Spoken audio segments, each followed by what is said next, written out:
Thank you. Okay. Okay, you're ready to go. Okay, thank you. We're calling to order the town council meeting for April 12th, 2021. Welcome, everyone.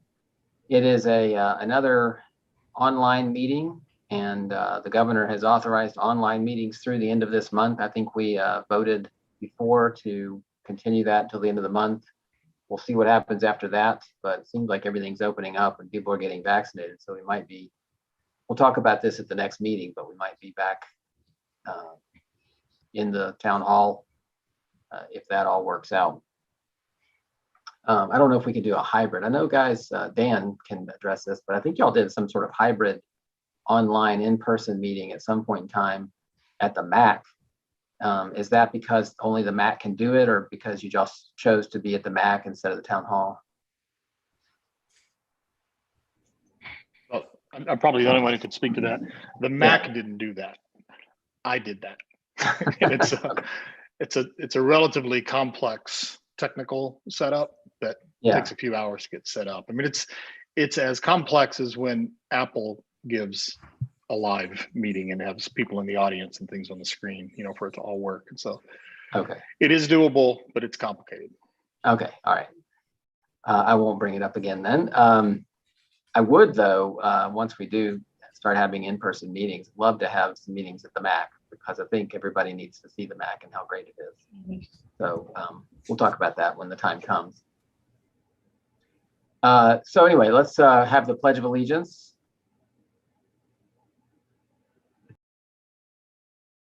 Okay, thank you. All right, I pledge allegiance to the flag of the United States of America and to the republic for which it stands, one nation, under God, indivisible, with liberty and justice for all.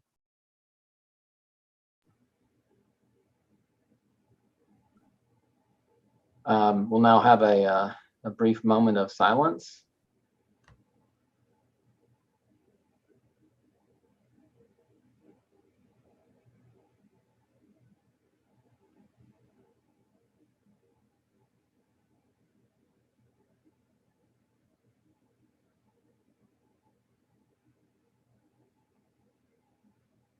Okay. And we can move right into the roll call. Can y'all hear me okay, by the way? Sorry. Yep. Okay, good. Perfect. Vice Mayor Susanna Murdoch, Here. Councilmember Vicki Anderson, Here. Councilmember Andrew Gardner, Here. Councilmember Dan Landrum, Here. Mayor Charles Poss. Here. Thank you. The approval of the minutes is next.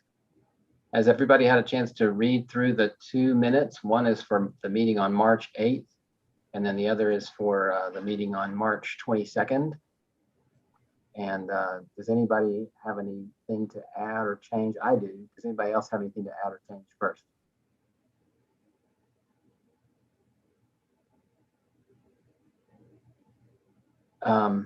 Okay, I'll address the, see, I wrote down some notes. The minutes to the March 22nd meeting.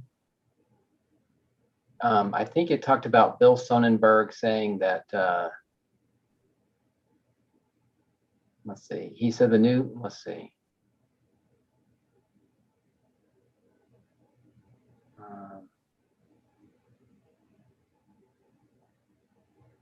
I don't know what it was. I wrote down, let's see. I wrote down that he was concerned about runoff. And I thought it said that he wasn't concerned about runoff, but maybe I read that wrong.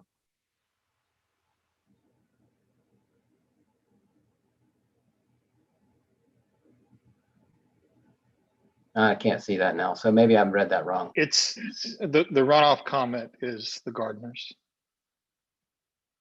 Okay, all right, maybe I've misinterpreted that. Okay, I wrote down something that obviously I missed that. And I did want to make a note. This isn't a change to it, but I did note that that law that was enacted that Boyd had talked about at our last meeting, as I understand it, says that you can't deny someone a septic permit solely for the reason that sewer is available. But if there's other reasons why septic can be denied, it still could be denied. So it doesn't say you have to approve a septic permit. It just says that the sole reason for denying septic can't be that there's sewer available if there's a moratorium in place. So anyway, that's I guess I didn't have the comment about Bill Sonnenberg incorrect. So if nobody has any changes to the minutes, then we'll approve them and move on to the next item. Motion to approve. Okay, we have a second. Second. I guess we can have a roll call vote.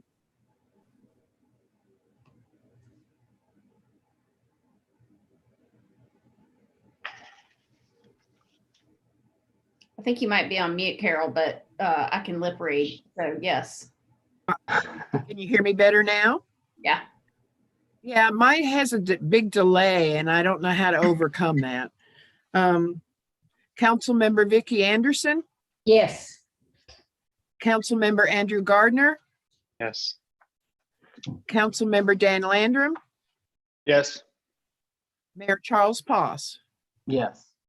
So I might just do a countdown, 1, 2, 3 before I start actually speaking and calling the roll. That works. Yeah, may I mention something, Charlie? You were concerned about your audio. If your voice trails off, you've got a setting set on your Zoom where it's doing leveling, and so your voice cuts in half sometimes. Is that happening? Speak like you're. Yeah, it's happened. Everybody else has heard it too, I assume, where it's gotten really quiet. Yeah. I think I don't speak into the speaker. It's somewhere on the left side, and I look to the right to the computer. So I'll try to do a better job of that. Also, it's a family trait for our voices to trail out. Okay, so do we have anyone? This is the citizens' opportunity to address the council. Do we have anyone that's interested in talking to the council tonight? Yes, sir. Mr. Sonnenberg would like to address again. All right, great. Right now. Thank you. Bring him in.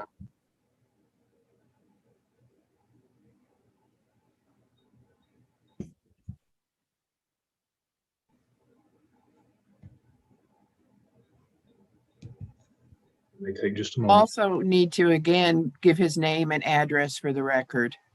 Okay. Thank you.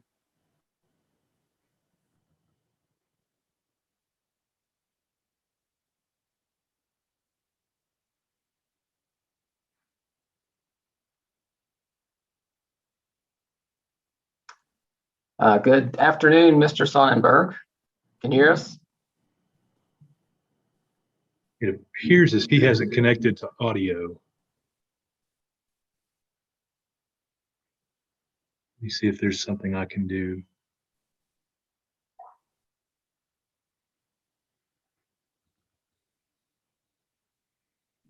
Mr. Sonnenberg, if it's offering you the option to join to audio, I don't think that's been done.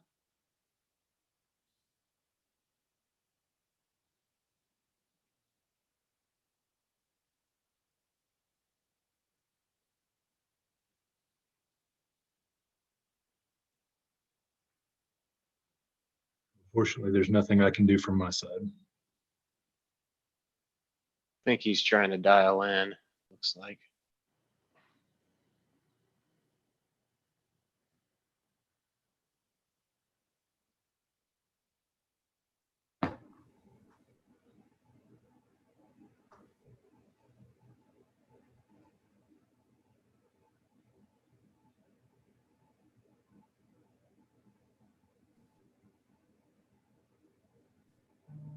I'll look for that call in.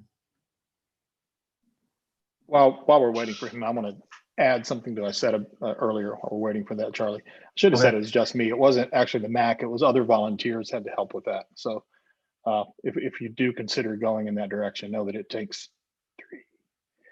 at least 3 people, extra people to come in and help with that. Got it. And you have to have a space with lights. So, Yeah. and it was the max equipment.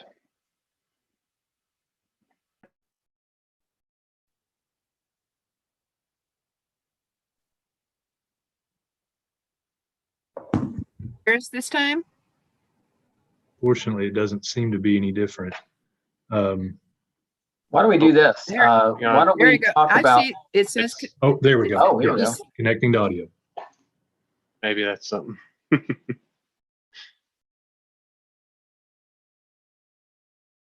And he did inform me that he was going to be out of town, so it's possible that his connection is not stable. Oh, that's got a check mark. And all it's got right, it now if muted. you That looks unmute, like need to unmute. Okay, there we go. there we All go. right, Yep. All right, sorry, folks.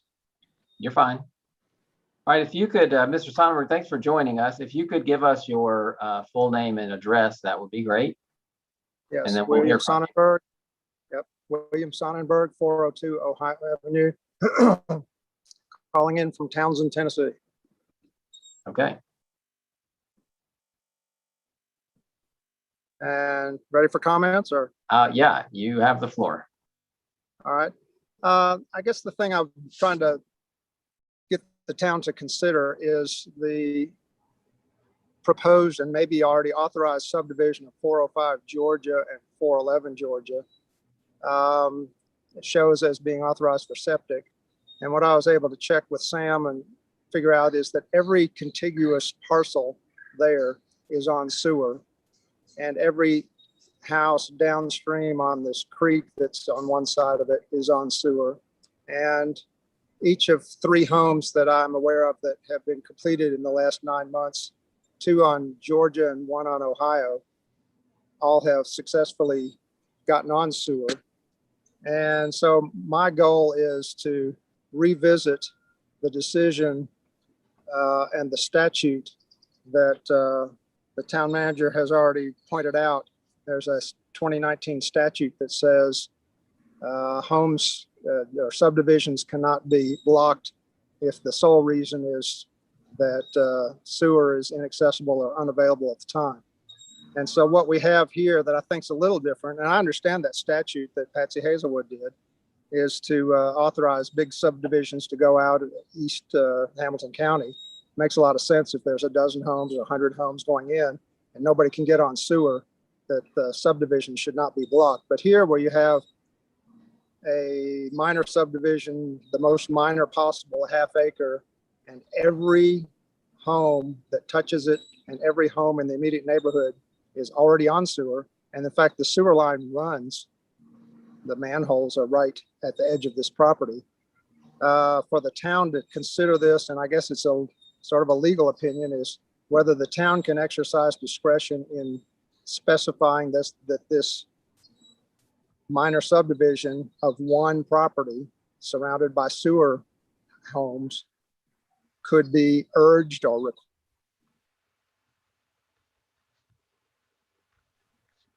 You froze up on us, Mr. Sonnenberg, so Sewer. You know, the We main lost you at goal urged. have, what's that? you froze up on us and we lost you at urged. Oh, yeah, just to urge the town to consider the possibility of having this homeowner specify the property as sewer connecting property rather than septic. And in the original draft of the legislation that Ms. Hazelwood submitted, it had a provision that would require a property owner that is allowed to be on septic, and there's a moratorium, to go ahead and connect to sewer within 90 days of when the moratorium eases for that location. The final draft of the legislation didn't have that provision in it, but does have a provision in there that the real estate agent is to notify the buyer that they are to connect at the first opportunity. So that's the main goal. You know, there's a lot of other things swirling around this about building permits and other things, but the main thing that the neighbors are mostly concerned about is, could the town specify that subdivision only happen if sewer is required of the new owner. And I do emphasize that 3 nice homes, and I throw names at you and addresses, but I think one's Doug Fisher's home on Georgia. Another is the new home, I don't know who owns it, at 620 Georgia. Both appear, and I haven't inspected the homes, just from my walk by, to not be septic places. They look like they're either on or about to be on sewer.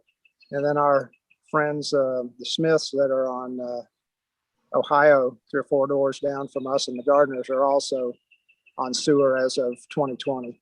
So I know it can be done. I don't know what it takes to talk to somebody at WWTA to get these new homes on sewer, but I'm glad they are. And I'd also like to see this lot, if it's built on, also be on sewer. So that's the gist of it all. And I don't know whether you have any questions or anything. Well, thank you for the comments. Does anybody have any questions they want to ask of Mr. Sonnenberg? Okay, well, thank you for your comments. And I'm sure, be talking about this at some point in the future, either in this meeting or another. Let me follow up one other thing.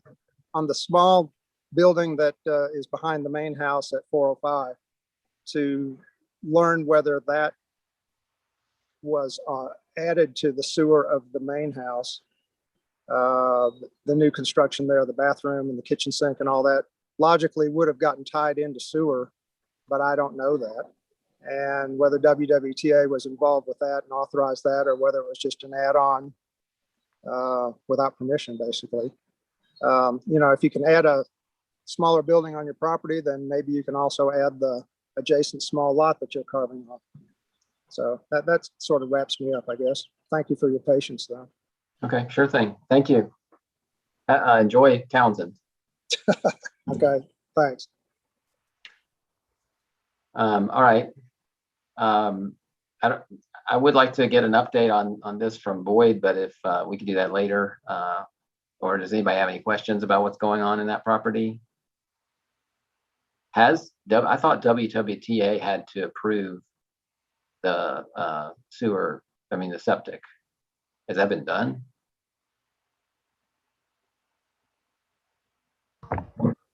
Hamilton County Groundwater Protection authorizes septic fields, and WWTA authorizes sewer connections. Okay. Did they get the authorization from Hamilton County Groundwater? Do you know? Yes, for the proposed subdivision, and again, that is proposed, it has not been approved at this point, but the proposed new parcel was approved for septic.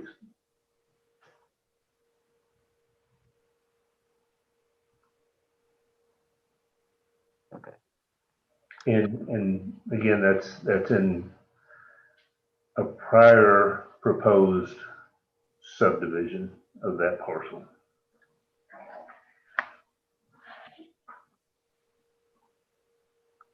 Okay. Does anybody have any questions about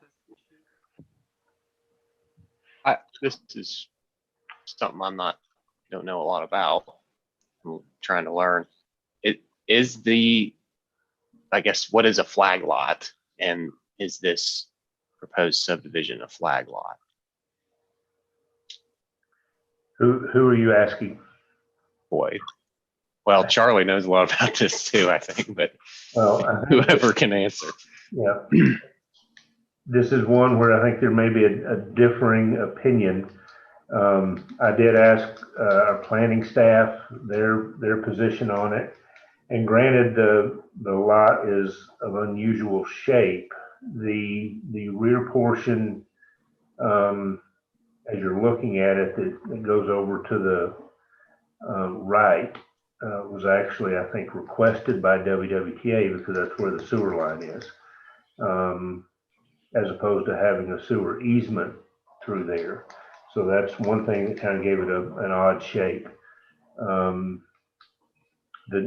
Basically, the definition of a flag lot is a parcel that sits primarily behind another parcel, and this is not verbatim, obviously.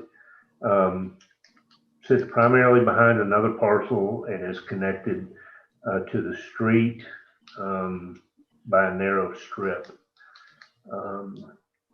And planning staff feels that it doesn't meet that definition as the narrowest part of the portion of the property that goes out toward the street appears to be about 100 feet wide, which is wider than some of the other parcels in the area. And it has more than enough road frontage. So it is oddly shaped, but again, one opinion is that it doesn't actually meet the definition of a flag lot. And have they since, I know at the time of the last meeting they hadn't, but have they since applied for sewer connection so that they can meet the requirements of the Tennessee law? That I know they have had discussions with WWTA, but since we are not the authority that deals with that, I don't know exactly what has transpired. Mm-hmm. It appears to create an L-shaped lot, right? With a house way set in the back, and then it's going to have a house in front of it, essentially, a little to the side, which is theoretically be a house much closer to the road. Yeah, that's not technically a flag lot, I guess, by the definition of having a narrow portion going to the back, but it is similar to a flag lot in that you have a lot in front of another house. But this one's not directly in front of the other house. It's not in character with any other houses I've seen in this area in Old Town. But anyway, any other questions? All right, let's move on to the update on the Old Town Sidewalk project. I have Loretta, our Public Works Director, as well as the engineer from Ace Engineering in the waiting room. I'll bring them in. Thank you.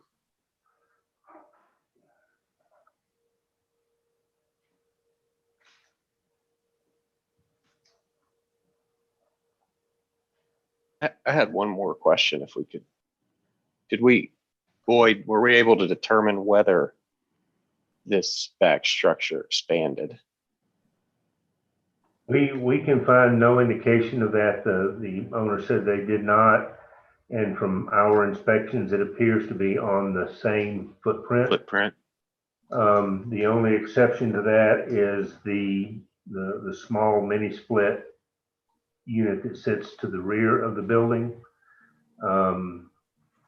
It's not like a full HVAC unit, but it is sitting to the rear of the unit, which does make it even closer to the property line.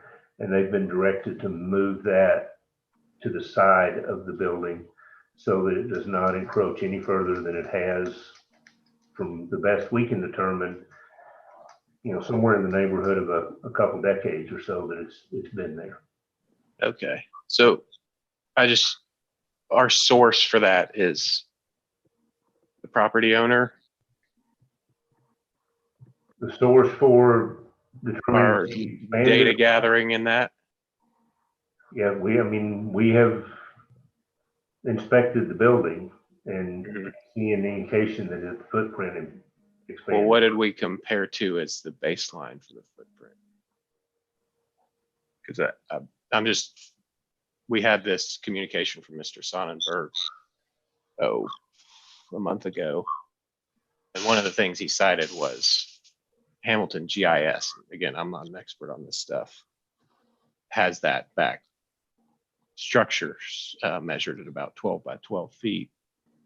And it currently measures 12 by 27. I'm willing to bet the mini splits doesn't account for all 13 extra feet.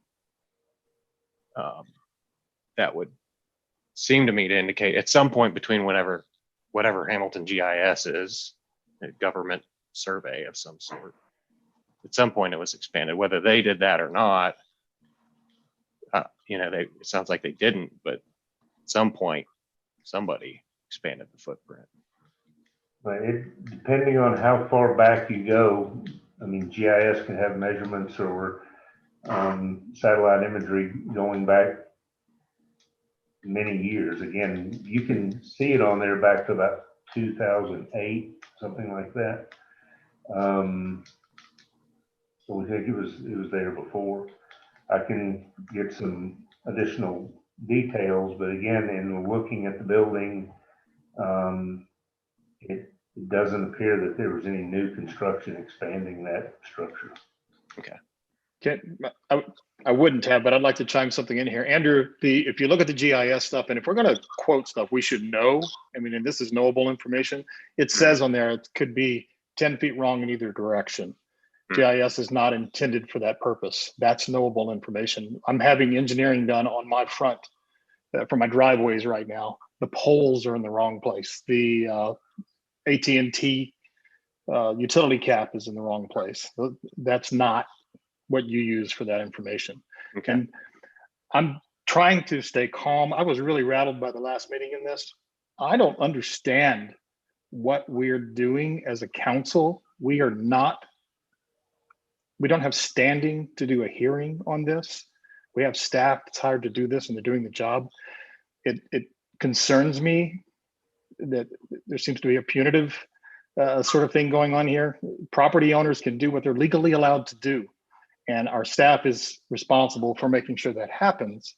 If we want to talk about changing lot sizes, if we want to talk about getting together and getting WWTA to lift the moratorium, all of those things are things that we can do. But I'm really uncomfortable raking citizens over the coals in this matter. So Who I is think doing we that? should I'm move on. gathering information and asking questions. No, you are not, Andrew. I'm not saying you are, but it did happen last week. It did happen. There was talk about punishment. That's not what we do. Understood. I'm trying to better understand the laws, and to the extent there are some laws that don't make sense, we would need to consider making changes to those if we Right. could. Right. Yeah. I It's just- talked it's to not Boyd about being- that. The idea that if the laws aren't written to provide the proper punishment for someone who intentionally disregards our rules and regulations, then we need to look into revising those laws, because we don't want to encourage builders to come up here and ignore the rules that require building inspectors to be involved in the construction of the structure. So it's something we need to look into. And if this is a situation where somebody has intentionally violated our laws, that's a problem, I think. And it is a public issue because people have talked about it in our meeting. They want to know what's But going on. normally when a person speaks, it's citizens' opportunity to comment. It's a 3-minute comment. It's not a hearing. It doesn't go on for a long time. It's not a question and answer thing. This turned into a hearing, and that, I don't think that should have happened. I think that was wrong. It was inappropriate.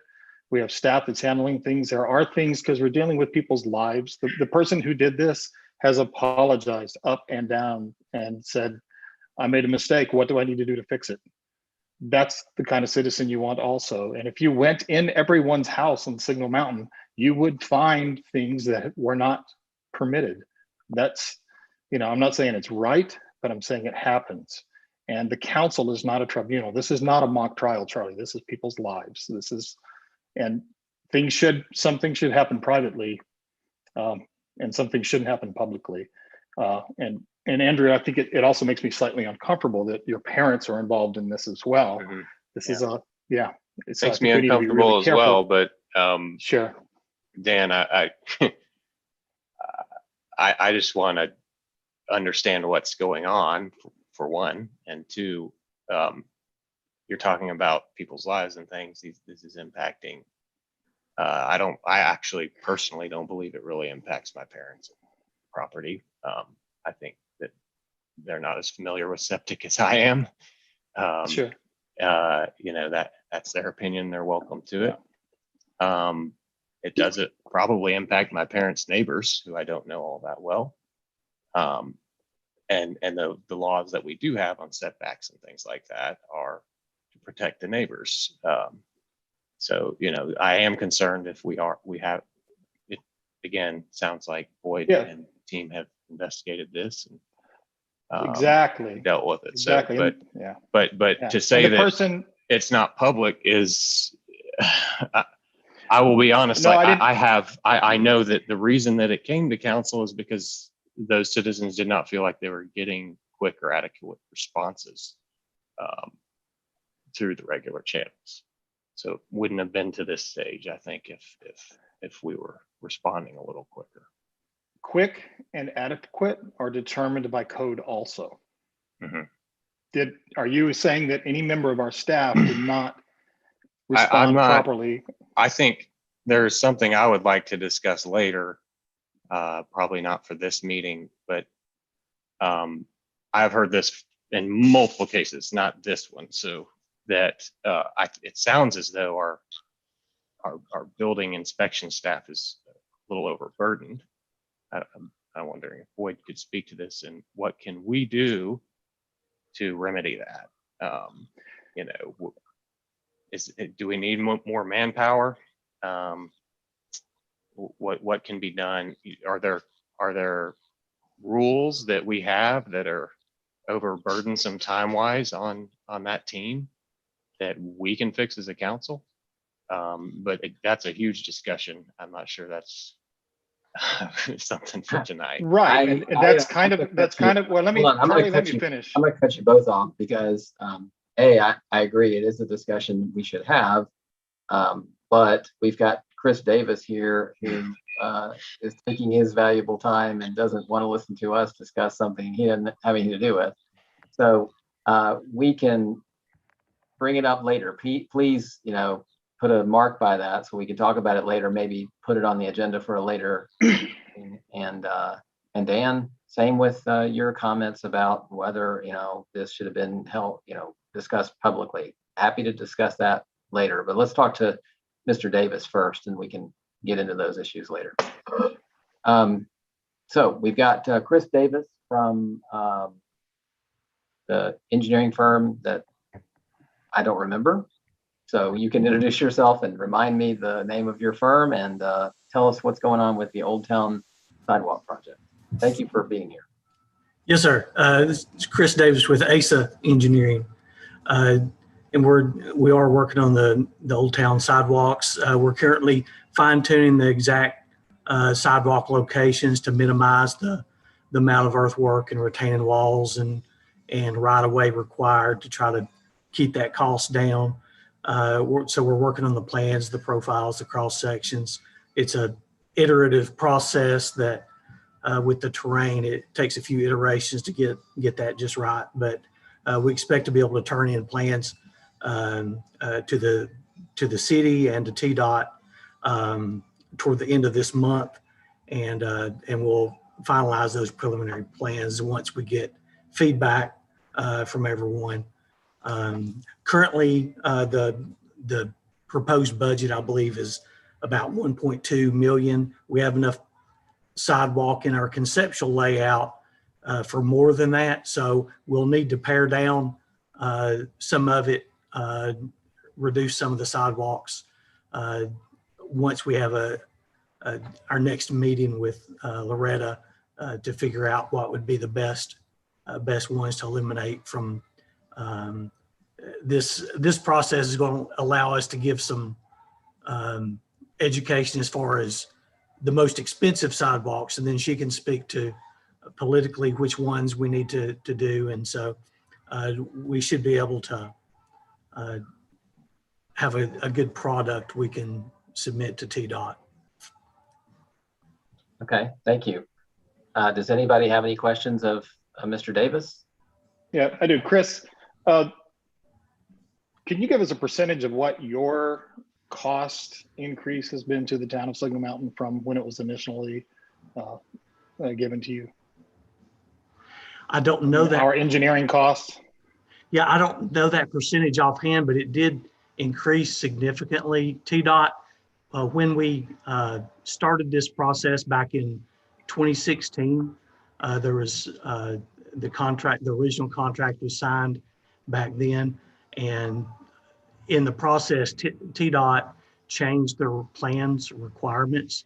And so now a sidewalk project like this has to submit the same plans and profiles and driveway alignments and things like that that a full-blown road project would. And so our costs to do the project were just going to be a lot more than what we had planned. So we did request a cost increase to the city, and there was some back and forth, some give and take on. We kept our rates the same as they were back in 2016, and just increased the amount of manpower that was going to be required to do the projects. And it was a significant increase. I don't have the number in front of me, but I do admit that it was a significant increase, but I do honestly say that it was needed, because we wouldn't have been able to do much more than what we had. We would have already run out of budget if we had kept that same budget. Did the changes slow this process down on getting to the place where we are now? No, because what slowed the process down really was just the TDOTs and the Fed's NEPA process, because it took a lot longer than what you would have expected to get through the NEPA process, because the Feds required some architectural information, and they sat on it for a while. I don't know, I shouldn't say they sat on it, but it took them a while to approve it anyway. For an ignorant person, what is NEPA? Oh, NEPA it's basically the environmental document that has it's biological, environmental, but also I'm not the right person to speak to this, but it's architectural, environmental, and like the context of the street, and that's a national requirement, or? Yeah, because it has federal funds, it has to go through them. And is that like NEFA? Is that NEFA? It's an acronym or something? NEPA. Oh, NEPA. Okay. Yeah.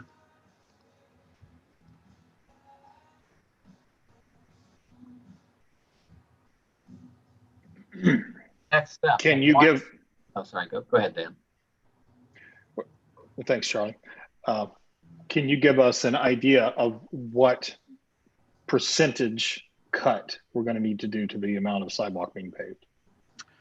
Well, I will be able to probably. Do you have a meeting every month or every 2 weeks? 2 weeks. Okay, so probably maybe by the next meeting I would have better information, but right now I'm showing my conceptual estimate was let's see, it was about 1.8 million, and the budget's more like 1.2. But if we can change the location of the sidewalk a little bit, that 1.8 was based on real conceptual layouts with walls and some rock excavation. And if we can maybe eliminate a couple of sections that would have had walls, then that will bring the price down quick, if you know what I mean. I mean, if we as a town, and I don't think anybody wants to do this, but I just want to ask this question to understand better. If we walked at this point, if we just paid what we owe you, what would we be into this for? Really just, I guess, just our fees, which is? I don't have those numbers in front of me, but it would probably be 30,000, something like that. I can pull that up. Let's see. Would we have engineering mechanicals that would be useful to us if we found a different way to cover the paving ourselves? You could, after preliminary plans, you could, which would be like a few weeks from now, because you would have the layouts and the survey. Let's see, what's the.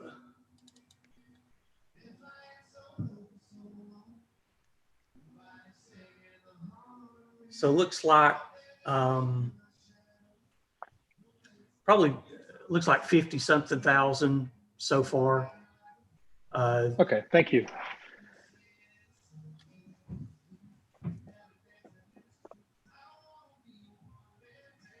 Do you have any other questions?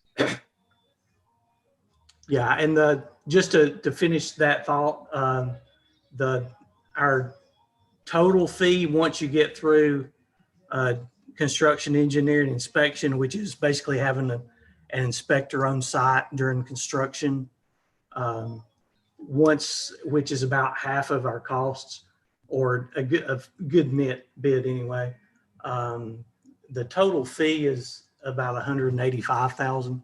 So you're 50 something thousand into that now.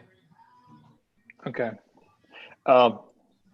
What can you give us, because you're more in touch with this than we are, and Loretta may know the answer to this too.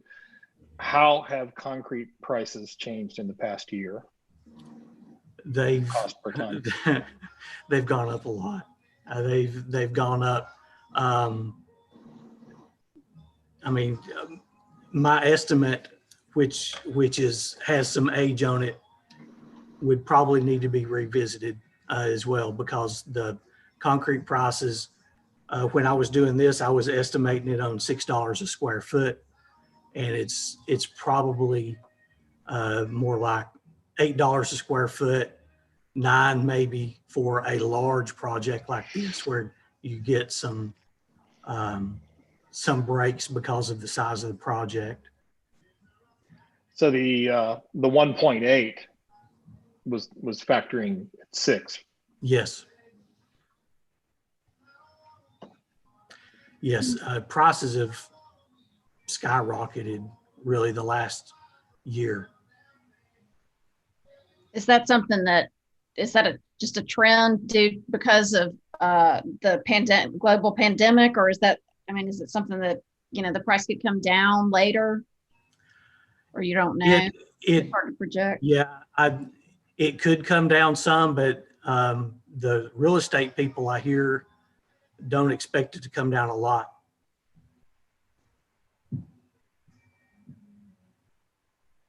What are the next steps after you get TDOT approval and Signal Mountain approval? Well, we'll submit preliminary plans, and then we will add some more right-of-way information to it and submit right-of-way plans. And at that point, the city will contract with a right-of-way services company to, or unless the city does it themselves, to do the appraisals and negotiate the prices on the easements and right-of-way. And then once that process is through, we can submit the final construction plans. There's not a whole lot of difference between the right-of-way plans and the construction plans, except the quantities are more exact, and there's bid books and a lot of details and notes and that kind of thing. But the gist of the plan is pretty much set out in the preliminary plans. I'm just, yeah. Okay. So after it'll take some time to do the right of way, and then construction, I guess, would happen after that. Yes. Right. Does anybody have any other questions? So one last question. So once the approval process is complete, and I know that that can take some time going through the state and all of that, but how long do you think this project could take to complete once we've kind of gone through all of that? To construct the actual construction, I would say probably a 6-month project, maybe 8 months. It's just sidewalk, but it's a lot of sidewalk and lots of different streets and probably some traffic control issues and things like that to get people around the construction. So 6 to 8 months. Yeah. Okay. Thank you for taking the time. And you mentioned that you might be able to come back and give us an idea of what percentage of the original has been cut. If you could, that'd be great. Maybe in 2 or 4 weeks, however long it takes you. Okay. To get together and find that out. Yeah, I'd be glad to. Okay. Thank you very much for your time. Yes, sir. Thank you. Have a good night. You too. All right, moving on to the resolutions. Let me get them.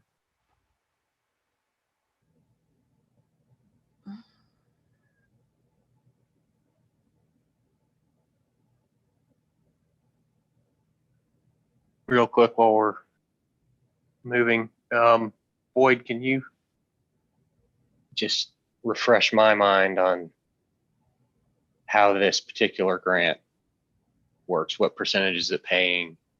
The 1.8. What are we responsible for?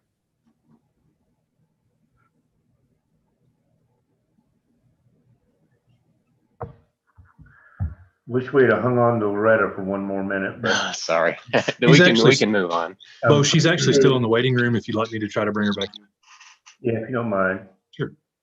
I'm pretty sure this is an 80-20. 80-20. Yeah. You just thought you were off the hook.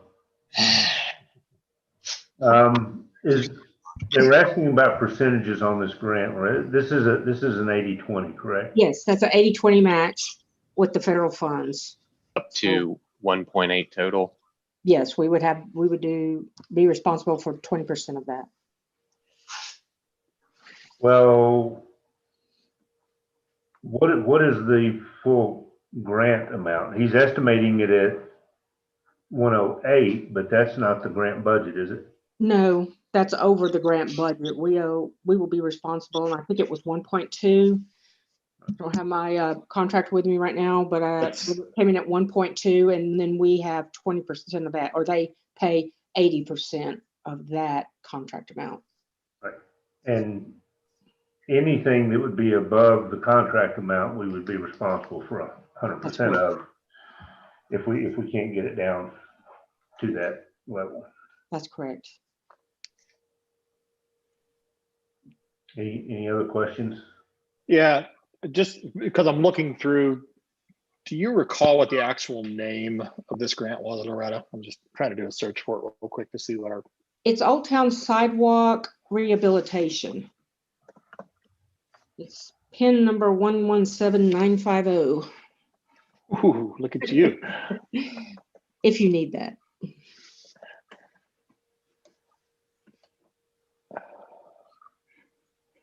Okay. Are you looking at TDOT site? No, I'm looking for our resolutions. Oh, okay. That's okay. There's a bunch of docs on it. We've talked about this a lot. This the resolution was a long time ago, from what I understand. Mm-hmm. It was. Yeah, I've got them all the way back to 2014 here. It's showing me 1,276 more matches. I'm not going to pick through those right now. Back to full. All right. Okay. Does anybody have any other questions of Loretta? Thank you for joining us, Loretta.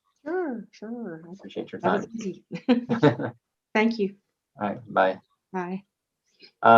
Okay, the resolutions. The first one, if I've got this right, is a resolution authorizing the mayor to sign a contract renewal with the Southeast Tennessee Development District for planning, staffing services in amount not to exceed $15,350 per year. Do we have a motion to approve? Move to approve. Do we have a second? I'll second. Do we have any questions about this? I just learning a little more about it. Charlie, I was wondering if you have any experience from the Planning Commission, how they are able to help out. I think they help out a lot. They'll draft draft proposed resolutions or ordinances for us. They'll guide us through discussions. They'll make recommendations on projects. I think they work with the BZA too, and they make recommendations there as well. They provide training for us. So I think they do a lot of work for us. Pretty good bang for 15,000. Yeah, I was Yeah. curious. I was curious how did they keep the same contract price? Is it higher or lower? Not lower. That's the same amount that we had for the last contract with them. Okay, and I kind of glanced through the contract, but I'm assuming it's the same services. They didn't change, or did they? Right. Okay. Yeah, I mean, I think they do a good job. Probably better than we had before them. So, Susanna or Dan, your thoughts? I agree. I mean, I think for the service they provide and the guidance that they give us on small and large things that come up, I've learned a lot from working with them. I think we've gotten a good value. Yeah, so to Andrew and Vicky, who haven't worked with them as much, just they're a resource for you on almost anything any questions that you have about zoning. And I've probably abused that privilege just a little bit in calling them, but they're super friendly and super helpful all the time. So don't hesitate to get up to speed on some of these things by talking to them. All right. All right, we have a motion and a second. Are we ready to have a roll call vote? All right, let's proceed. Oh, we needed there we go. Vice Mayor Susanna Murdoch, Yes. Council Member Vicky Anderson, Yes. Council Member Andrew Gardner, Yes. Council Member Dan Landrum, Yes. Mayor Charles Poss. Yes. All right, the next resolution is a resolution authorizing the Chief of Police to apply for a grant from the Tennessee Highway Safety Office in an amount not to exceed $15,000, which will result in payment for equipment and overtime to be provided as a highway traffic safety grant for law enforcement activities to reduce speeding, aggressive driving, driving under the influence, and non-seatbelt usage for children and passengers within motor vehicles in the town. Do we have a motion? Move to approve. Thank you. Second. All right, any discussion on this? Seems like a good idea. I'm sorry, I would like to just point out each year we apply for this. The equipment portion of it can be used for a variety of things. We've done speed signs, moving radar, different things over the years. The staff was able to determine that another allowable expense is just basic emergency equipment for police vehicles. This past year, I think it was, Ford stopped making the sedans and are only offering the SUVs, which is pretty much the industry standard now. Everybody's going to, and the best option, and ultimately probably the most affordable, but yet still a little bit more expensive than the sedans that we had planned for. So this grant will actually allow us to buy the emergency equipment for them and really help our vehicle replacement process.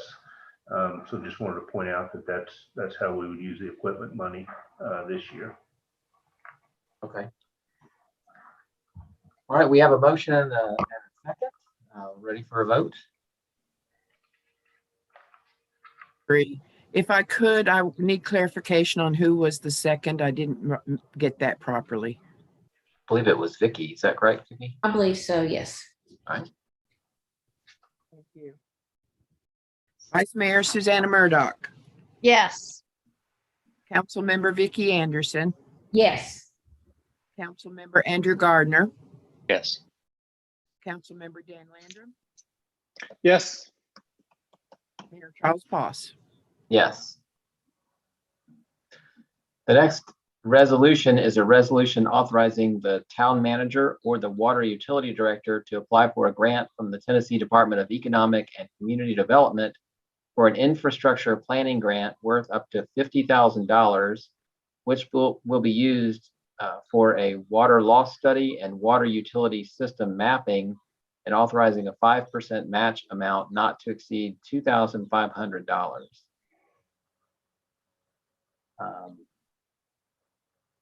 Do we have a motion? Do we need some explanation about this? I say motion to approve. All right, do we have a second? Second. Does anybody have any discussion? I'm interested to hear more. Yeah, can you tell us about this, Boyd? Yeah, I mean, it is pretty much as it said. This is I think a new grant opportunity that the folks at the development district made us aware of. Our water utility qualifies based on our water loss. It does not require that you specify exactly what you're going to do. So we have some options noted. We are working on some other things that may significantly impact our water loss. So if the need is not as prominent there, we can do some work in an area that's much needed in terms of system mapping and identifying all the valves and more specifically locating lines and getting that electronically mapped. So regardless, it would be very helpful and only requires the 5% match. So if we were to get a project amount of 50,000 approved, our only match again would be 2,500. So great opportunity. And will that work be completed like by an outside firm, or is this something we do internally? Or now these would both be things that we would contract for. Okay. Engineering for the mapping, and there are companies that actually come in and do highly technical water loss investigations and identification of problem areas. So we would have them come in and do that. do we know approximately how much that service costs? Is it 50,000 or? It would depend. No, that would be a matter of if we're awarded, then we could basically see how much productivity we could squeeze out of that $50,000. Yeah. All right, thank you for that. We have a motion. Do we have a second? I think Dan seconded. Okay, is that correct? All right. Any other discussion? All right, let's go ahead and have a vote. Vice Mayor Susanna Murdoch, Yes, ma'am. Councilmember Vicky Anderson, Yes. Councilmember Andrew Gardner, Yes. Councilmember Dan Landrum, Yes. Mayor Charles Poss. Yes. Next on the agenda is an ordinance amending section 12-1101 of the Signal Mountain Town Code to give the administrative hearing officer the power to hear violations of locally adopted zoning codes. I am curious how this differs from what was on the books before. If you could maybe explain that first, and then we'll talk about a motion in a second. Sure. When we most recently updated all of the codes, building code, electrical code, plumbing code, all of that, we also adopted the property maintenance code. In that process, the administrative hearing officer section was moved, and the ordinance was basically just pulled up, and it was moved to a different section. In that process, inadvertently, prior language was pulled up and attached. So what this does is item I is again added. We had done this previously. I believe it was back in 19, the law changed so that administrative hearing officers could also hear zoning violations. So we made that addition to our ordinance, but again, in this large switchover, that language got dropped. So this simply is to put item I, locally adopted zoning codes, back into the ordinance. Okay. Does anybody want to make a motion? I'll make a motion to approve. All right, do we have a second?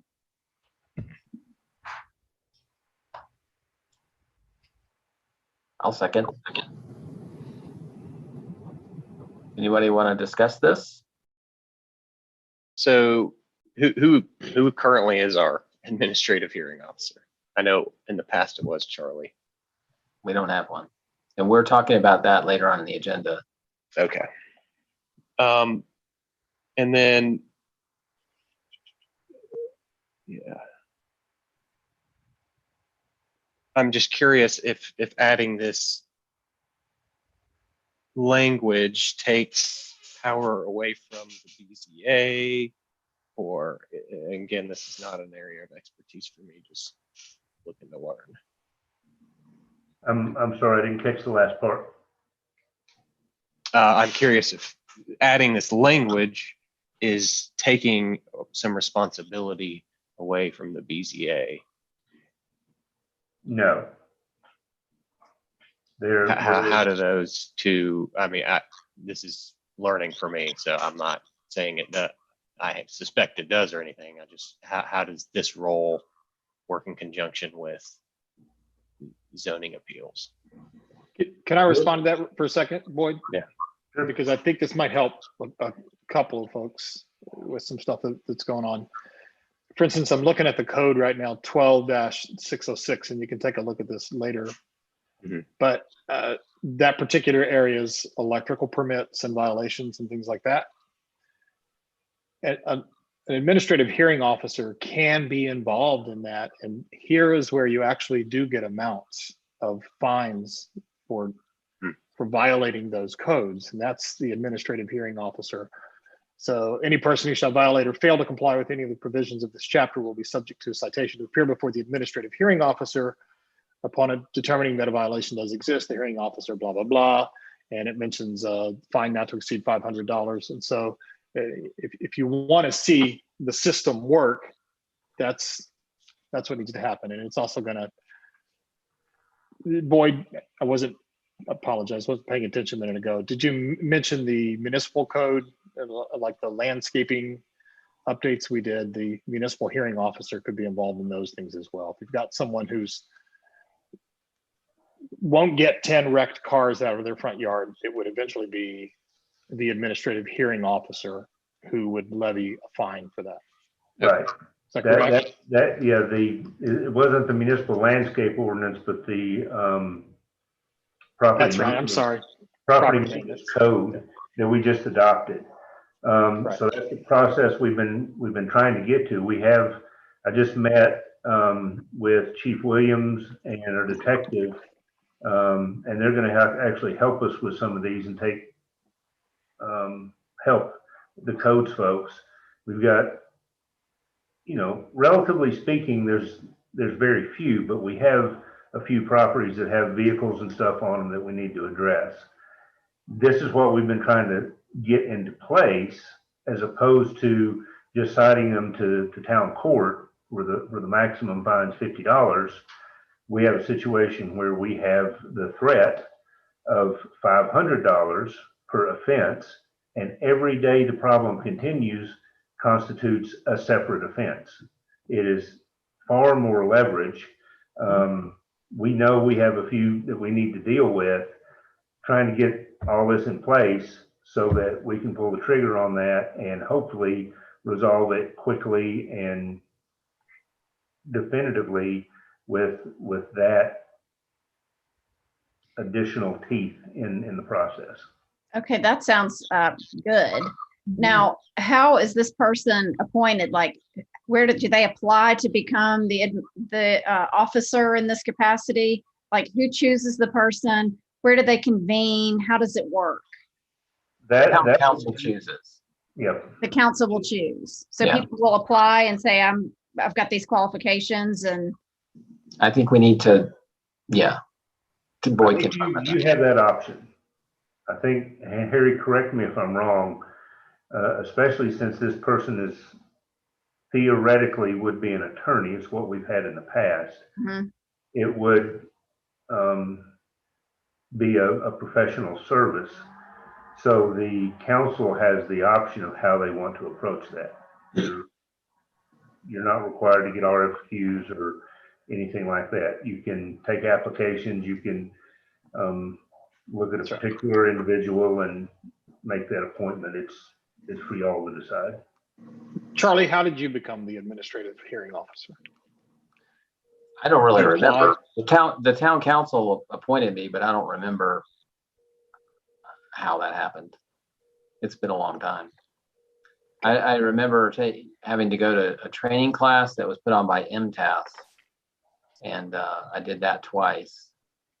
But I never had a single case during the time I was appointed administrative hearing officer. It is People were too frightened of you. Yeah, I think that's what it was. It is it doesn't have to be an attorney. I think an attorney probably fits in with this pretty well because you're acting kind of like a judge, and attorneys deal with that a lot, but you don't have to be an attorney. You can be in other professions that are outlined in the ordinance, but you do have to go to the training session or have the appropriate training to do it. I was looking at Collegedale. Kyle Hedrick was the first administrative hearing officer, as I recall, in the area with East Ridge. He's a judge now, and he was the administrative hearing officer for Collegedale. And when he got appointed judge, obviously he couldn't be the administrative hearing officer, so they opened it up to applicants and had a number of people, provide applications, and then they chose an administrative hearing officer. I don't know who it is, but there's not a requirement that we open it up to applicants if we know folks. I mean, we had multiple people apply for Harry's job. We have folks in the area. We have folks in town that I know are, qualified for that.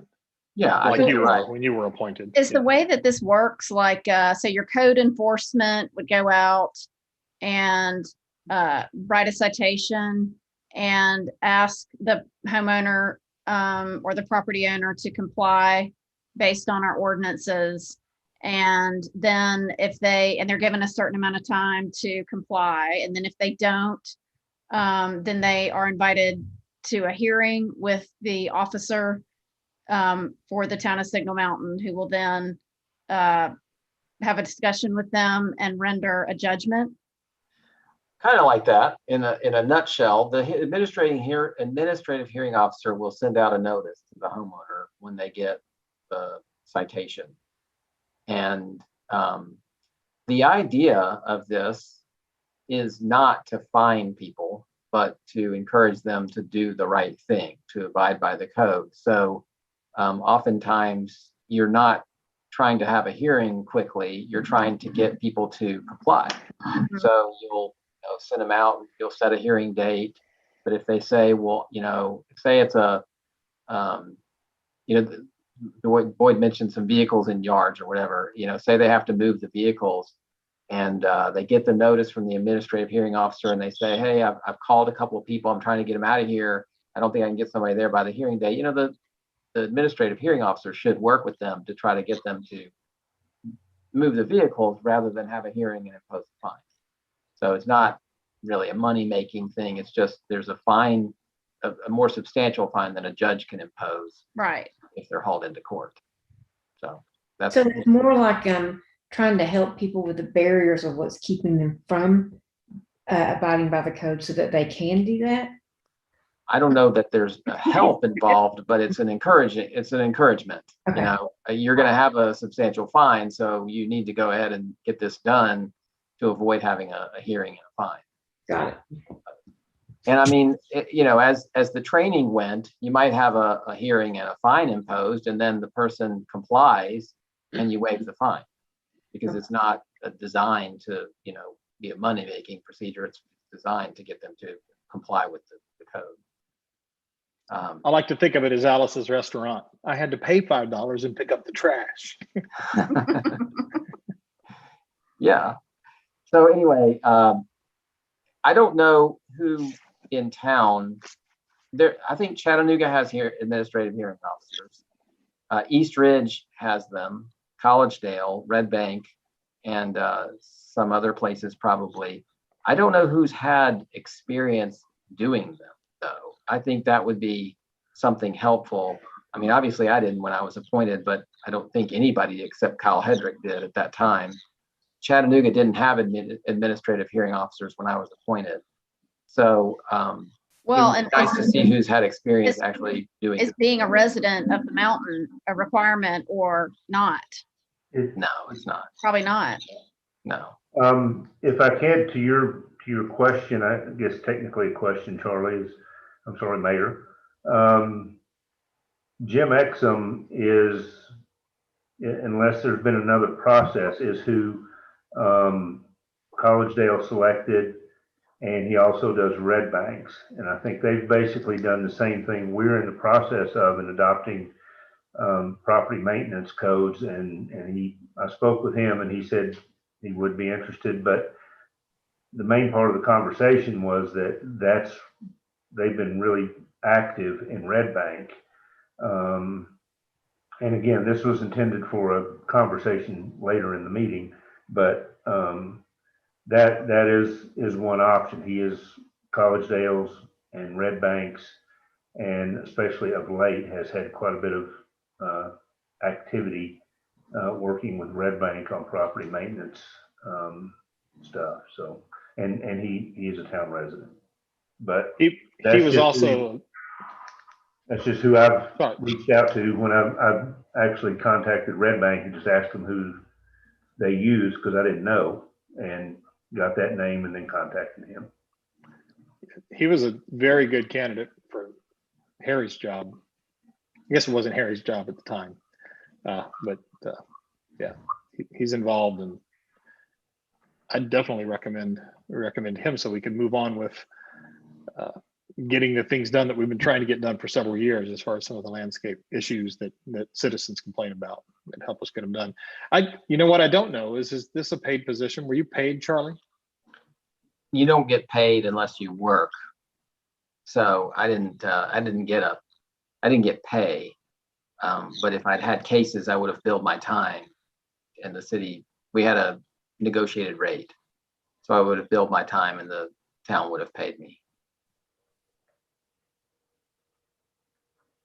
And I think the town may have paid for my administrative hearing officer training, as I recall.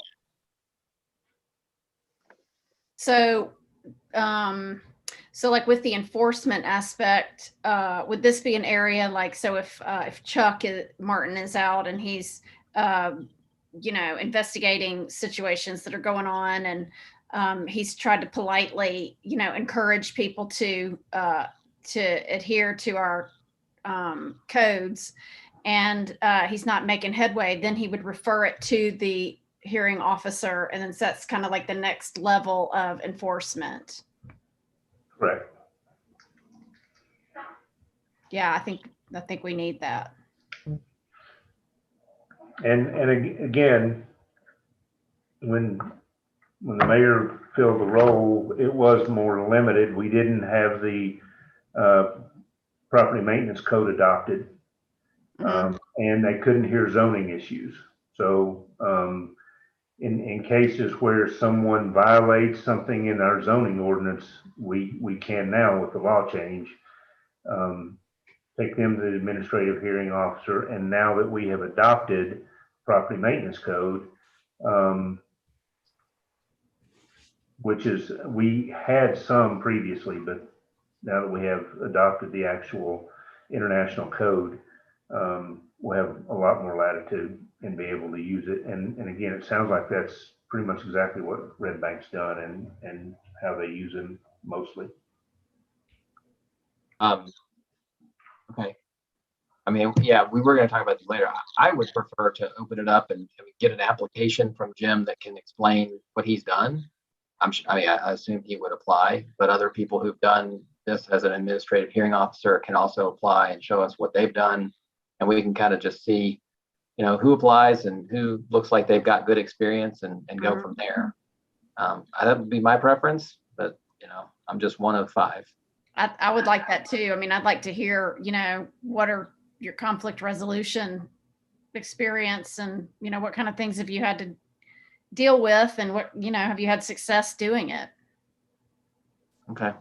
So you guys are talking about a multi-week process then, if you're going to do that, and it puts us without an administrative hearing officer for at least 2 months, because you've got to set up interviews. You got to set it up like, if you want to do it that way, like we did for the town attorney, we all can't be talking to them at the same time because we're going to be voting on it. So you've got to set up a round robin kind of thing.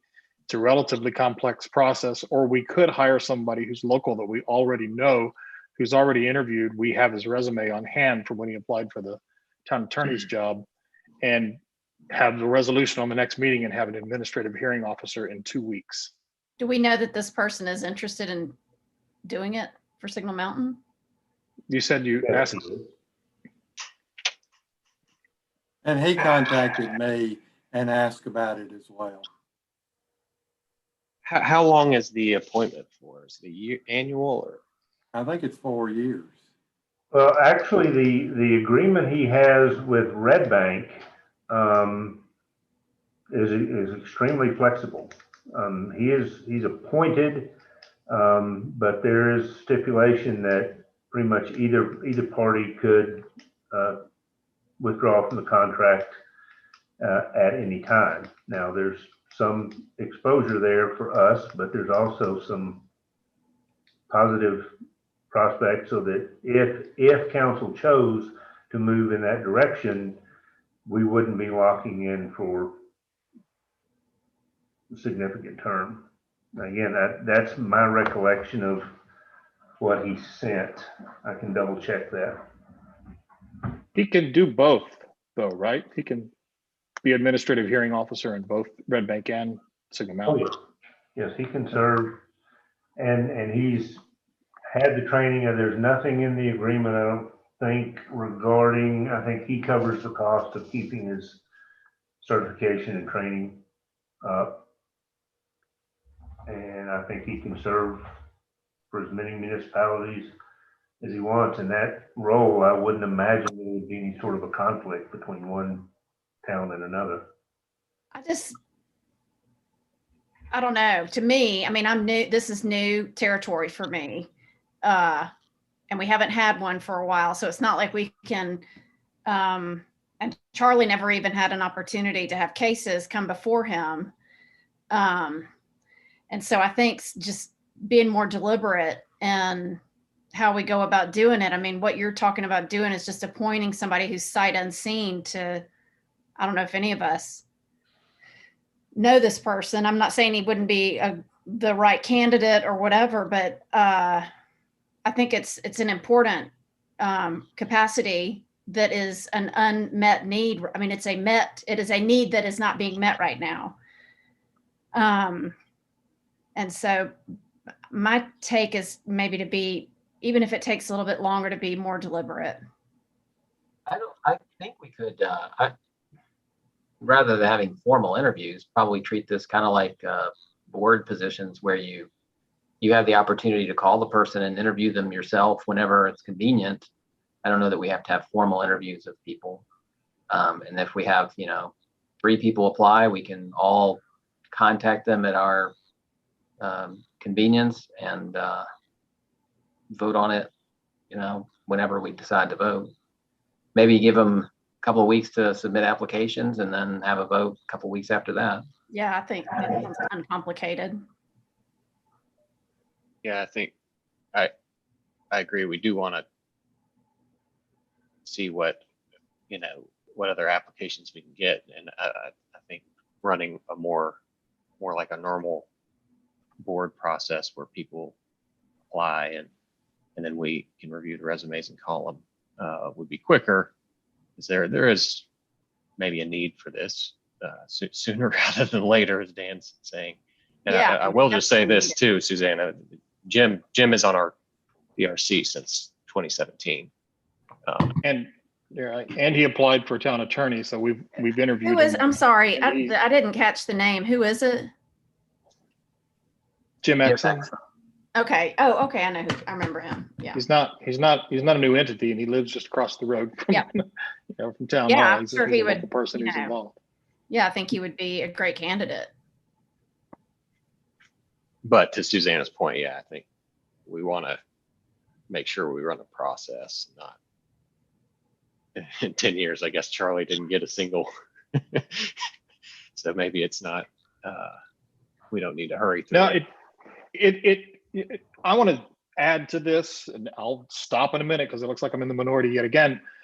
It's not that about the hurry, folks. It's about this is the right person for this position. We already know he's already available. He's contacted to say he's interested. He knows we need it. He's already trained. We don't have to pay for it. He's already vetted. He's a single mountain resident. And we have a backlog of these kinds of cases that need to be handled. And I suspect you'll put it out there. And unless somebody has somebody in mind to apply for this, you're not going to get any. You're going to get a flood of resumes. People hire from within when they can for a reason, because you know that you're getting a good person. We know this already. So that's why I'm pushing for that. People always say towns should act more like businesses. Rarely can we. Here we can. I tend to agree with Dan on this. I think that Mr. Exum is a known entity in the community. He's very involved in different aspects of Signal Mountain, and he also does have the experience and already does it. I think it would be a wise move, and it would also save time and let us move forward quicker. I think Dan's right. So you're not by yourself, Dan. Thanks. Boyd or Dan, you mentioned the backlog. Do we have the potential or certain cases that would need to be handled by this position?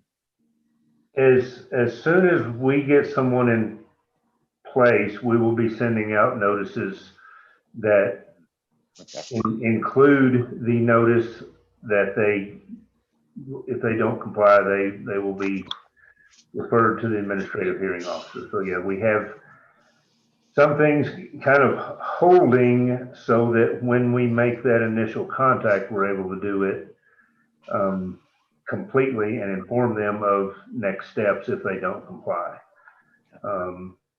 And if I might, again, I'll on the front end stress that this is absolutely y'all's decision, but if I might just suggest maybe a hybrid to the two discussions that we've had, and if in the next 2 weeks or until our next meeting, if council members want to contact Mr. Exum and talk to him, and then we could have a resolution for the next meeting. And if council at that point isn't comfortable, then we move forward with opening it up. If we're going to take a matter of a few weeks, maybe that might be a good first step that eliminates that need, or if at the worst it's increased it by a couple of weeks. But gives you guys the opportunity to speak with Jim and formulate an opinion. And again, Who's the next- 100% suggestion, and that's it. I think too, if you're thinking about the neighbors of the people that are dealing with and waiting for their neighbors' yards to get fixed and the cars to be moved, I think they would also be very grateful if we move forward quicker rather than slower. Because thank God I don't have those neighbors right now, but in the past I have, and it can be very frustrating and divisive in the community. So Yeah, you're going to hear from folks, Charlie, as mayor, because if you don't get called about anything else, you'll get called about things that they wish the town could get done. And this is a matter to get it done. Am I stepping out of bounds? Charlie, you're the chair of this thing, but we are a body of co-equals. I would like to see a resolution at the next council meeting that council could decide if they wanted to appoint Jim Exum or not. hey, could we have him at the next council meeting available to talk to us if we have questions? Would that be appropriate? I mean, I don't know. I can certainly make that request of him. Whether that's appropriate, I don't know, I guess. I mean, I don't know. I was a partner of Jim's at my law firm for some years. I know him, and I'll just leave it at that. I don't know if it's appropriate to have him at our next meeting or not. Harry, what do you think? I think it would be best if each of you all individually, if you want to talk to him, did so. Okay. I think All right, so well, too. I mean, I let's do feel like this. this is the first time we've had this conversation. I mean, this is the first I've heard of it tonight. And I understand that we've got some situations. I feel for these neighbors. I know specifically of a handful of cases that need to be dealt with, but I think, giving everybody a chance to talk to him individually and, maybe having him chime in the next meeting or whatever, but I don't think adding a couple weeks to the process is asking too much. I don't want to I'm sure he's qualified. I'm sure he's great. I would like to talk to him before I'm voting on this. I feel like this is a really important role for the town right now. Right. We wouldn't be voting tonight, Susanna. We would be having it ready, so you would have an opportunity, 2 weeks worth of opportunity to talk to him. Are we going to open up for applications in those 2 weeks? I don't think it can hurt. Why not? I'm just saying. I mean, if you just I agree. I don't know how many we'll get 2 weeks, but and he's probably the person that's best qualified and all of that. But yeah, there's not a lot of people that have this training and do this, so it's not like we're going to get flooded with applicants. I remember at one point, I think the first time I went through the training, I think they said that I was one of 5 people who had completed the training or something like that. So it's not like, there's going to be a ton of people, but I think Chattanooga has it, and there's probably more people that do it through Chattanooga nowadays than there were in the past. I mean, this is, I assume that a reporter will post something in the Chattanooga about our meeting. Maybe they could just mention that we're taking applications. Somebody can call if they're interested. I don't know what else you do. Post it on the town website. In 2 weeks, we can, talk to Jim. And if anybody else pops up in the next 2 weeks, we can talk to that person as well. If somebody looks like they're promising, maybe we, decide to hold off for another meeting. The Bo or Chart, do you guys know of anybody else that would be qualified? I don't know. I'm not asking for names, but I'm just wondering if anybody does. I don't. Okay. I don't want to speak to qualifications, but I believe it's when Kyle Hedrick became the circuit court judge within the last couple of years ago, maybe. East Ridge, I believe, needed a new administrative hearing officer, and they had some sort of application process. and 3 people applied, one of whom was Jim, I believe. Okay. And I don't even know who, well, I know who is their officer. But I don't know who else applied. Well, that person might be interested. So I would like to be able to look at it in 2 weeks at our next meeting though, and move forward to see if there's anybody else that. Okay. All right, well, let's, if Boyd, you could give us Jim's number, tell him that people might be calling him over the next 2 weeks. If you can just put some notice out that we're taking applicants from interested people. And at the next meeting, if anybody else has applied, we can talk to them. Or if in the meantime they've applied, you can pass their number out, we can talk to them. And in 2 weeks, maybe we'll know who's interested besides Jim. Okay.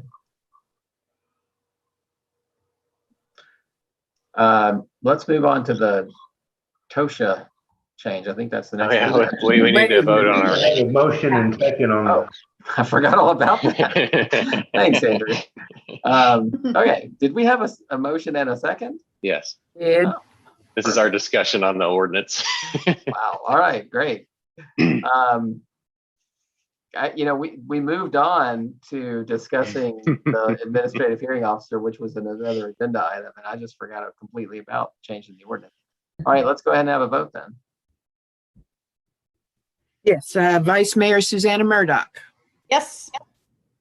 Councilmember Vicky Anderson, Yes. Councilmember Andrew Gardner, Yes. Councilmember Dan Landrum, Yes. Mayor Charlie Poss. Yes. All right, now we can move forward to the TOSHA program plan. Actually, the next thing on the agenda is the proposed changes to the rec board ordinance. Oh, That was a carryover from the last meeting, so it wasn't in your packet, but Sam has that, so he can pull it up if you want. okay, yeah, let's do that.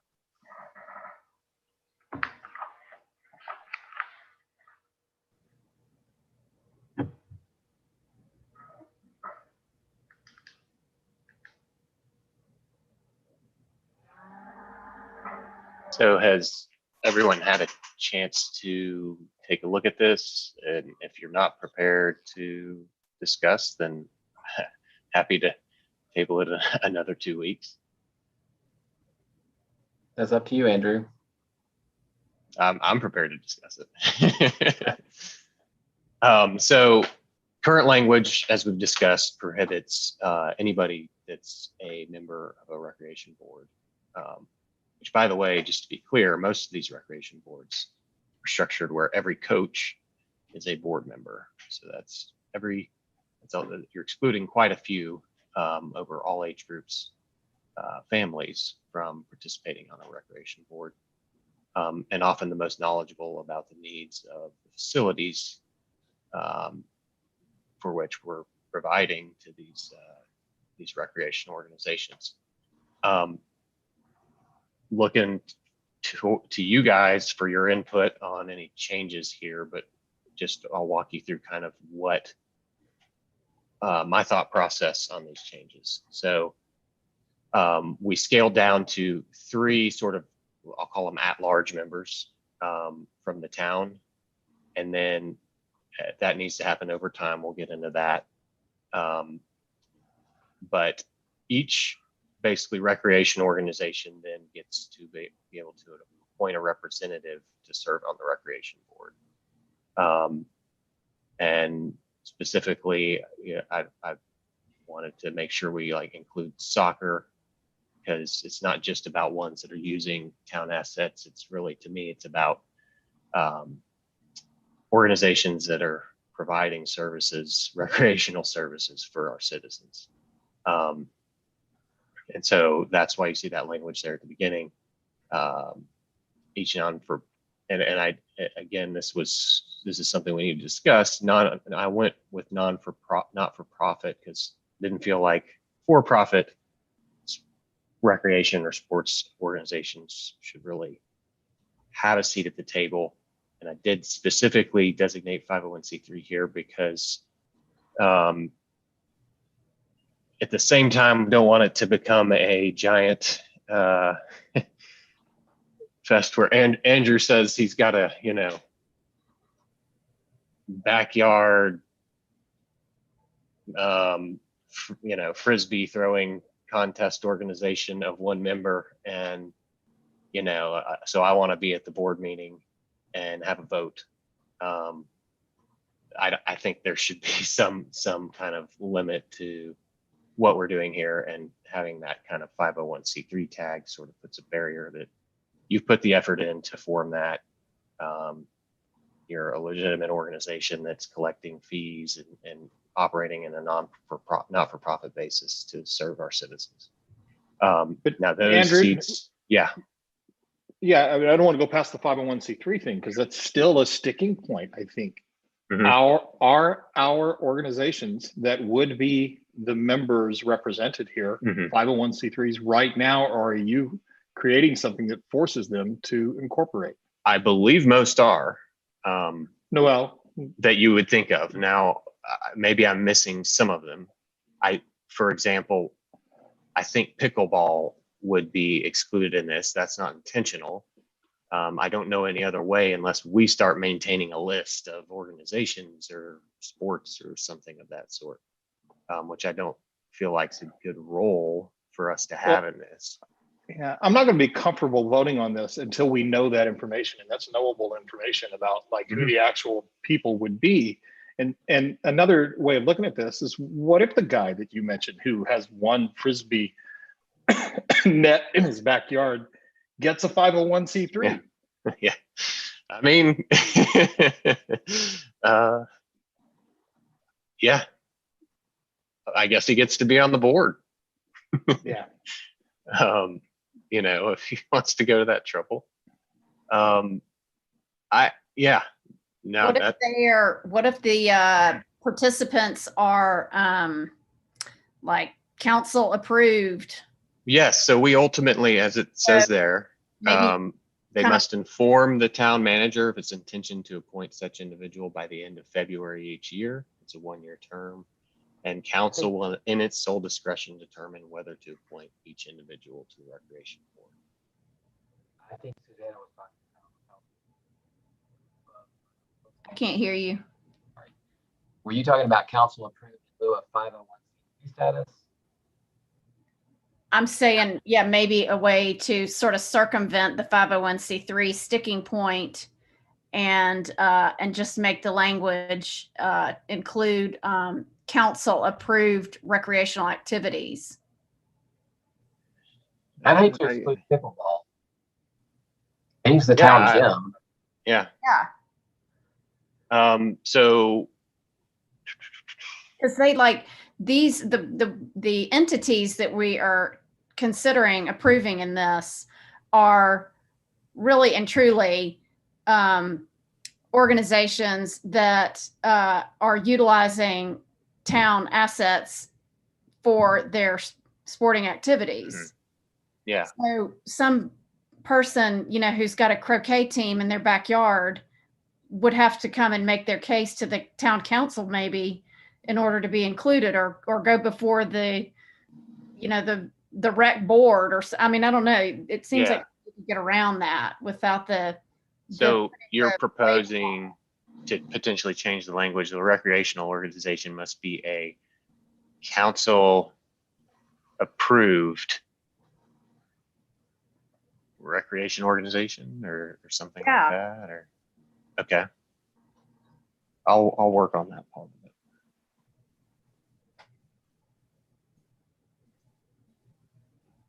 I like that better than what we have right here. Okay. Mayor, may I throw a question at Harry on that point? In that scenario where it would say that the organization must be a council approved or whatever, would there need to be criteria established for that approval? So we're not exposed to at least claims of discrimination and making arbitrary Favoritism. appointments or whatever. There probably should be specified criteria. Andrew, with you, Which we can do. I just wanted to make sure if we need to address that, we do. Andrew, have you asked MTAS for any kind of assistance? I don't know if they have some language that might help us. I will. I mean, yeah, saying the town gets to approve who gets to be on, who's a non, an approved organization might be a little Yeah, I was trying to avoid dicey. that a little bit and have some more,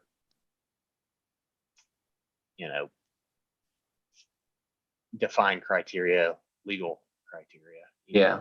Yeah, no, I think that's a good idea. And I agree. Like you're right. It's not fair to pickleball. I'm not certain whether they have a 501c3. I don't think they care really, but I think that they, might care if the basketball league says, yeah, we're using the gym 24/7. You can't use it. Yeah. Well, to be fair, the rec board doesn't really have that power anyway. But yeah. And then the rest of it is really about stepping down from the 3 at-large seats over time based on who we have currently on. Because they have 3-year terms down to 6 and then 5 and then 3. And if you have questions on that, I'm happy to answer them. But that would be how you would stagger it.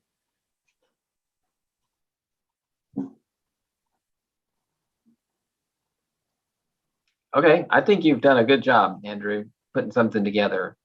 The determination of what organizations get to be involved might be a little bit of a tough issue for us to solve, but Well, 1, I will ask MTAS. 2, it sounds like to one of Dan's concerns. I'll make a list just so we can see as far as the 501c3 designation. I think what you'll see is kind of all the ones you're thinking of as the major sports organizations are 501c3s. And it could be maybe Parks and Rec approved or something. So maybe it's not, they don't have to come before the council particular, per se. Yeah, but I think to Boyd's concern, which is legitimate, Yeah.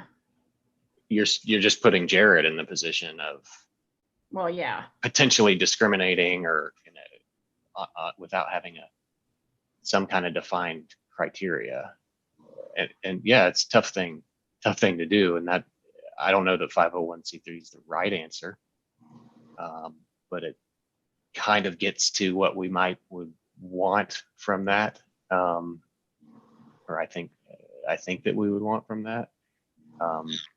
Well, one thing that we could put and add in there is maybe we don't have to have just one criteria, but we could have a path. So we could have, you need to be a 501c organization or use the, be like pickleball, use the town facilities, or that way, to kind of give, to be able to make sure that we're not being discriminating, but at the same time have some parameters. Let me ask this, is there a number of participants that we would set as a minimum? Yeah.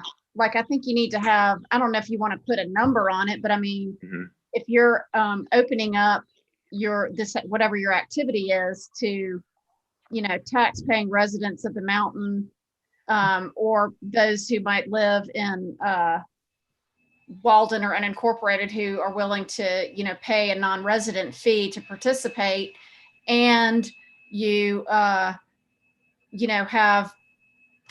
a certain number of teams represented, with coaches and, and also an organizational body that kind of, conducts activities Yeah. whatever it is, their operations. Well, and also if you think about it, if you're doing all if you're going to start something new and you're going to move through that process of actually recruiting and getting people, it's not going to be fast. So that would mean that, if I wanted to make up a thumb wrestling organization to have to get on the board, there's going to be a process regardless, right? So I like the idea of having some time put through there too, that to have a track record, have a set up track record so that we can make sure that this person, that the thumb wrestling coach is the right person to be on there, kind of thing. So. Okay. All right. Any other thoughts? I'll put some more work into this and send something back out that we can review. Thank you, Andrew. Thank you, guys. Okay. Now we're at the TOSHA program plan and ordinance.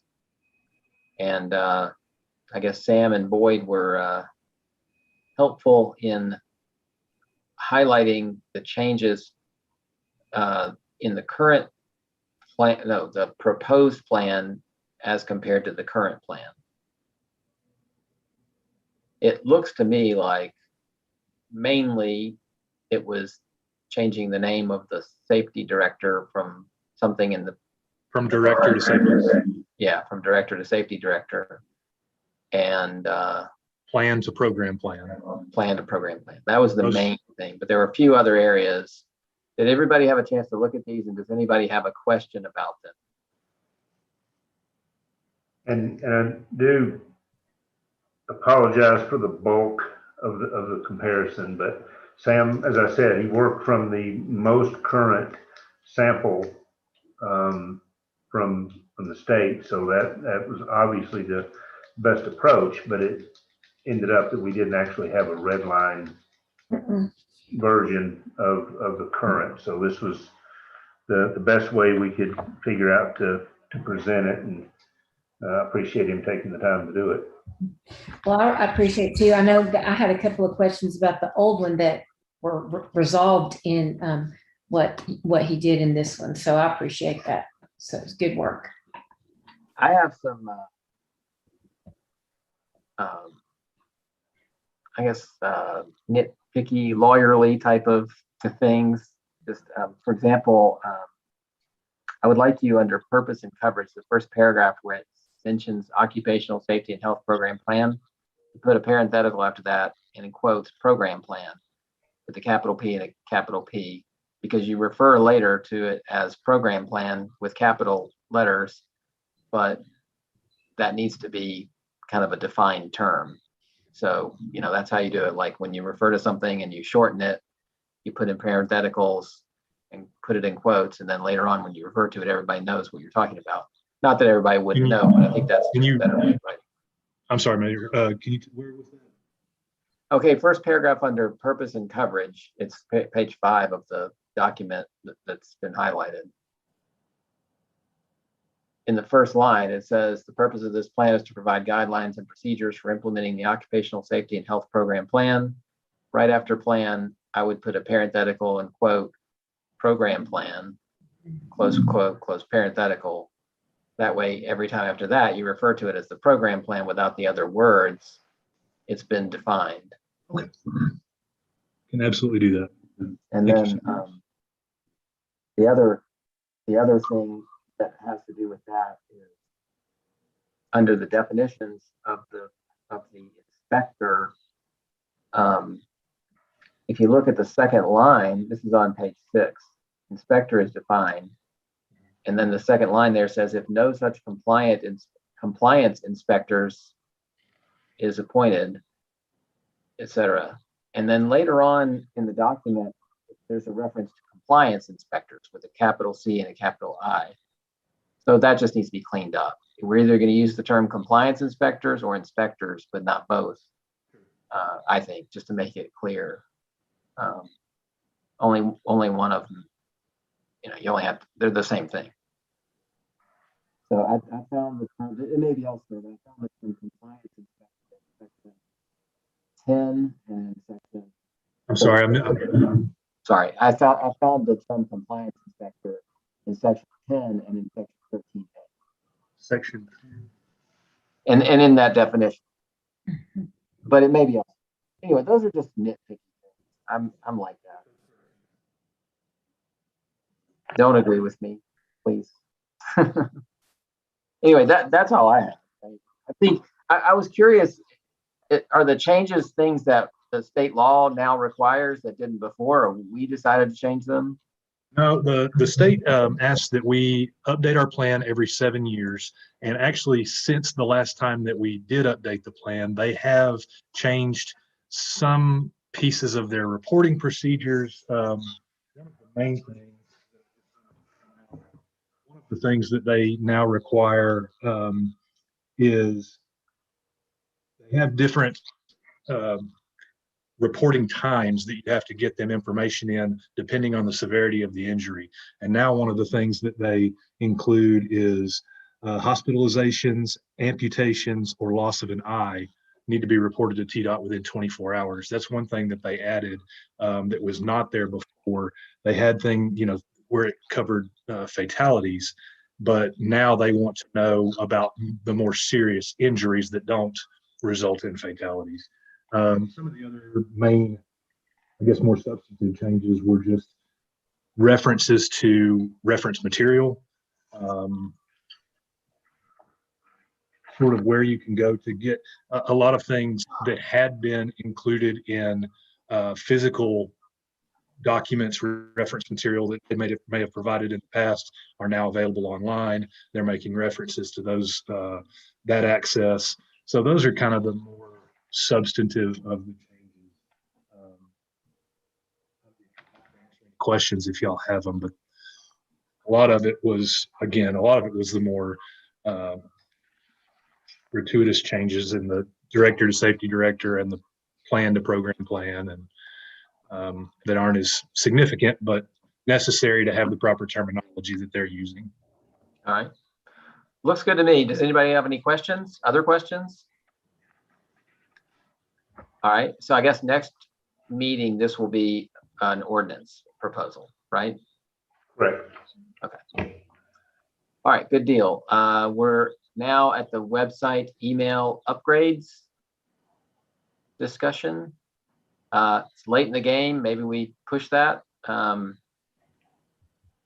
the next meeting, unless somebody, does anybody, I think I asked to have this put on here, but I don't find the town email to be very useful at all. And I know Dan has mentioned that there's some other better Google-based email system.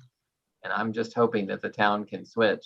But I keep getting spam requests from you, Charlie, that's not the town email. that are not from your email address, but I keep getting. Charlie always has an urgent need for funds, and I know. can't I don't know how respond by phone. He has to. that, I don't know what's going on. I don't know if I have to change my. Infected, and I mean, I don't like. I changed my password, but I don't think that solves the Oh, problem. that's not. It's somebody that has fished and found that you're the mayor, and Yeah. they're hoping some employee or other council member that actually I have any access to funds anyway is going to reply by email, which is what the email says. Yeah. And it appears to be from your email, but it's not really from your email. But the difference is, I guess, when you have Google or whatever, that automatically goes to a spam folder, or you may not even see it because it's just totally blocked. Yeah. Dan, you may tell us what you were talking about. I just remember that you mentioned a better email system for the town. I don't remember the details. Yeah, it's Google's government services, Gmail's available for local governments, and they take care of all the things you need to. Sam, I think we talked at one time that can you contact the IT department for the city of Chattanooga and ask, they were the ones who said they could set this up for us.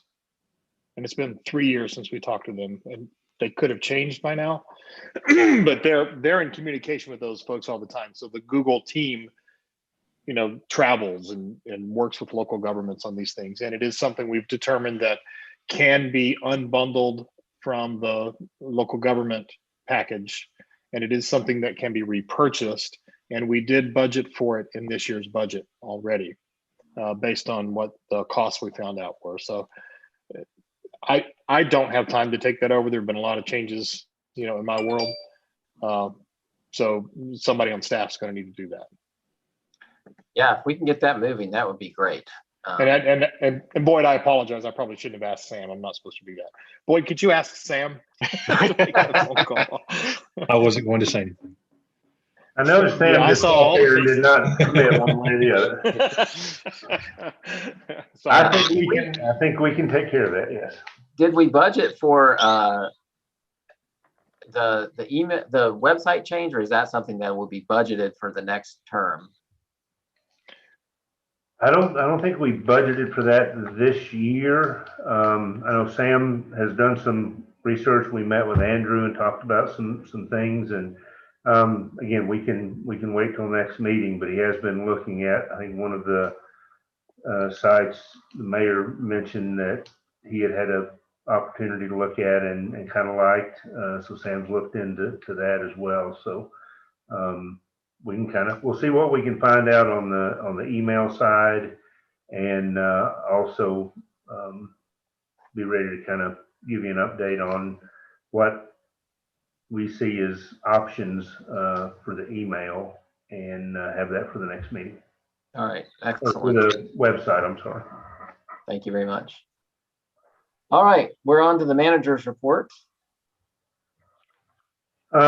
Main things, you guys know, I was out a good part of last week at training, which went real well. The city managers group always does a good job when you have an organization that's specifically for what you do. You tend to get a lot better training than going to some of the more commercial things. So they did a good job on it, and we did get a legislative update. They always do that at the very end, so they make you stay for that. But it was good.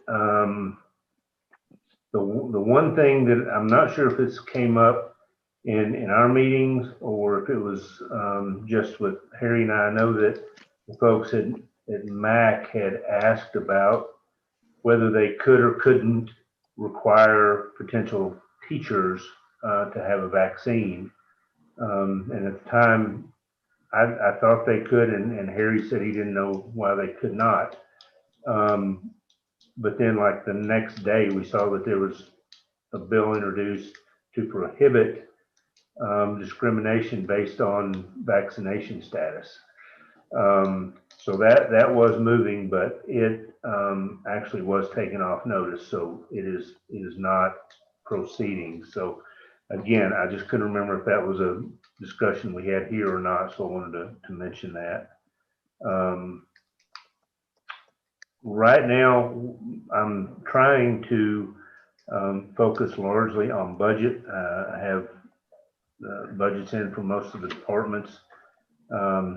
Had some time while I was away last week to start on those, not as much as I'd hoped, but we will be in short order pulling that together, and with some new members especially, we'll try to get that out as quickly as possible. Once that happens, more than happy to sit down with you individually. If you have any questions or want to go through anything, just let me know. That would be helpful on a lot of levels, and especially for me ahead of our budget work session, knowing if there are any things in particular that we need to spend some time on. Other thing, just today, actually, we got in a revised set of plans for TDOT's 127 project. I'm hoping that means it is moving. I know they were having some issues with right-of-way negotiations that seemed kind of bog things down, but I haven't had time to look at them in depth. But with those coming in. I'm hoping that maybe those things have resolved and that major project is moving again. So I'll let you know what I see there. And again, it seems we often cover a good bit of what I do during the course of these meetings, between the property issues and all that. A great bit of time goes into all of that. So I don't see the need to go over it again, but if you ever have any questions, let me know. I'm really just trying to hit here some things that we haven't touched on.